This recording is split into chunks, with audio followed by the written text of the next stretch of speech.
விளைவிக்கப்படும் அந்த வேளாண் பொருட்களுக்கு குறைஞ்சபட்ச ஆதார விலையை நிர்ணயம் செய்யப்பட வேண்டும்.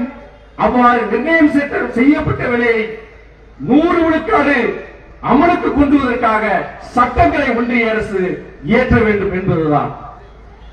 விவசாயிகள் இன்னைக்கு தாய்மார்கள் விவசாயிகள் நம்முடைய துறைப்பயிற்சி செயலர் ஆறுதலை புரிதல் வந்து அவர் விவசாயி தான்.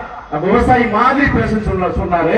நீங்க ஒரு விவசாயியை நீங்க பேசுறீங்க. நீங்க ஒரு விவசாயியுடைய கஷ்டம் இன்னொரு விவசாயிக்கு தான் தெரியும்.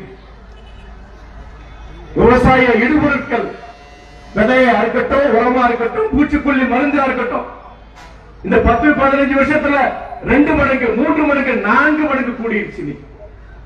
விவசாய வேலையாட்களின் சம்பளம் பல மடங்கு கூடிவிட்டது. ஆனால் உற்பத்தி செய்யப்படும் அந்த விவசாய வேளாண் பொருட்களுடைய விலை அதற்கு நிகராக உயர்ந்து விட்டதா என்றால் இல்லை.